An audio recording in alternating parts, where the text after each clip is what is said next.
بیوی بھی عجیب ہمدرد ہے، شوہر سے ناراض ہو جائے تو خود بھوکی رہ لیتی ہے، لیکن شوہر کو بھوکا نہیں رہنے دیتی۔ وہ بیوی بہت خوش نصیب ہے جس کی غیر موجودگی میں اس کا شوہر بے چین رہتا ہے۔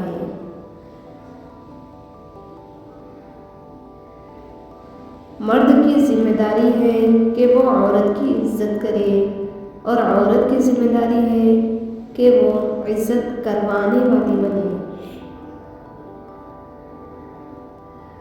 اپنے شوہر کے کھانے کا خاص خیال رکھیں، کیونکہ کام سے واپسی پر بہترین کھانا اور ہنستی مسکراتی بیوی سے بڑھ کر کچھ نہیں ہوتا۔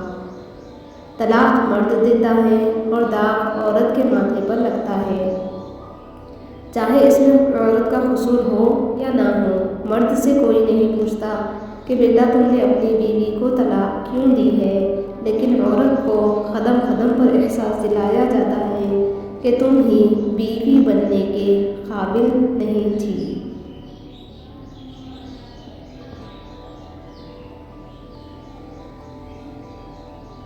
امی جان کہتی ہیں کچھ عورتیں اتنی خوش نصیب ہوتی ہیں کہ ان کے پسندیدہ مرد ان کو پانے کے لیے دنیا سے لڑتے ہیں اور اللہ کے آگے روتے بھی ہیں۔ مرد دنیا کی بہت پیاری چیز ہے جو جوانی سے بڑھاپے تک اپنی زندگی دوسروں کے لیے جیتا ہے، ماں باپ سے لے کر اولاد تک سب کی خواہشات کو پورا کرنے کے لیے اپنی خواہشات بھی مار دیتا ہے، ہزاروں پریشانیاں اپنے سر پر سوار رکھتا ہے اور اپنے گھر والوں کو خبر تک نہیں ہونے دیتا۔ احساس کیجیے اور مرد ذات کو سمجھنے کی کوشش بھی۔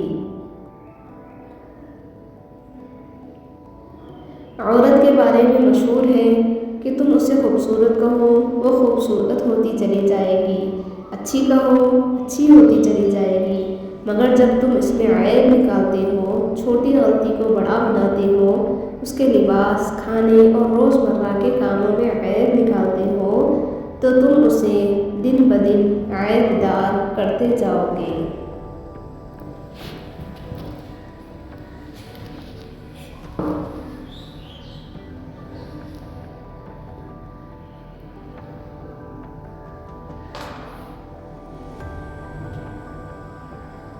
میکہ عورت کی آدھی زندگی ہوتی ہے، اس کے بچپن اور لڑکپن کی حسین یادیں میکے کے آنگن میں مہک رہی ہوتی ہیں۔ اللہ پاک سب کا میکہ سلامت رکھے، آمین۔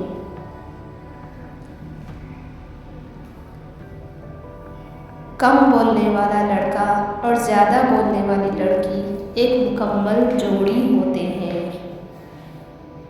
بیوی اپنے شوہر کا تھپڑ تک برداشت کر لیتی ہے، مگر شوہر اس کی اونچی آواز تک برداشت نہیں کرتا۔ ایک تلخ حقیقت، مرد کی سب سے بڑی بدصورتی اس کی خالی جیب ہوتی ہے۔ میاں بیوی کا رشتہ یہ وہ واحد رشتہ ہے جسے اللہ تعالیٰ نے اپنی نشانیوں میں سے ایک نشانی کہا ہے، اور کسی رشتے کو اللہ پاک نے اپنی نشانی نہیں کہا، کیونکہ یہی رشتہ معاشرے کی بنیاد ہے۔ اللہ پاک تمام میاں بیوی میں حقیقی محبت پیدا فرمائے اور شیاطین کے شر سے محفوظ رکھے، آمین۔